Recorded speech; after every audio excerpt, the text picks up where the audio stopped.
Well, I was going to give my thoughts on this crash that they had. I better go this way. Crash that they had in the North Sea, just off the coast where I live, just off the coast of Easington, which is very close to the Humber Estuary. There's a little strip of land that goes round into the Humber Estuary. It was off there anyway. A place called Easington, as I said. Now, my first impressions of that crash as a ship's engineer was that there was nobody on the bridge. That's my first thought. Clearly, nobody was on the bridge. The Coast Guard would have been calling up the container ship. The tanker would have been calling up the container ship.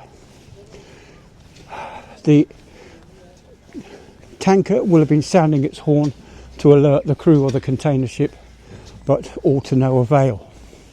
Now, container ships set a course, it's called passage plan, and they obviously put the passage plan right the way through the middle of an anchorage. Now, I've seen this before with, shall we say, less skilled crew. Anyway, I've got distracted by views. Less skilled crew. I've actually seen, this is a qualified navigator, put a passage plan, put the line that the ship is supposed to follow straight through the middle of an island. This is out in the Indian Ocean. That's not very clever, is it? And of course, big tankers don't just anchor willy-nilly. They have to anchor in a designated anchorage. This is a site that the MCA has deemed safe for ships to anchor in. So, the ship that's anchor, they can't do anything, they're stuck. They're at the will of the gods, really, they can't do anything. It would take them at least half an hour to get the engines ready if they were to go to shift. So, there's that. And then there's a container ship who would have seen them a good 15-20 miles. The radars would have picked it up. The ship's identification would have pinged as well on their electronic charts, if they have them.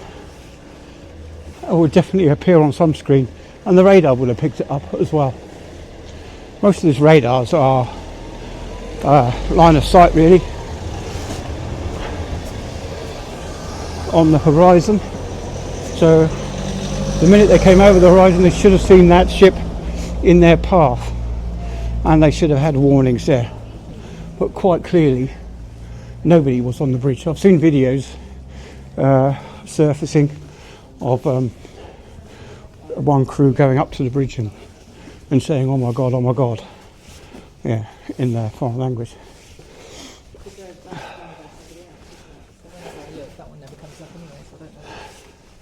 So, this all boils down to incompetency. Yes, the ship's captain was Russian and the tanker was an American tanker. But I really don't think that there's any political motive in this crash.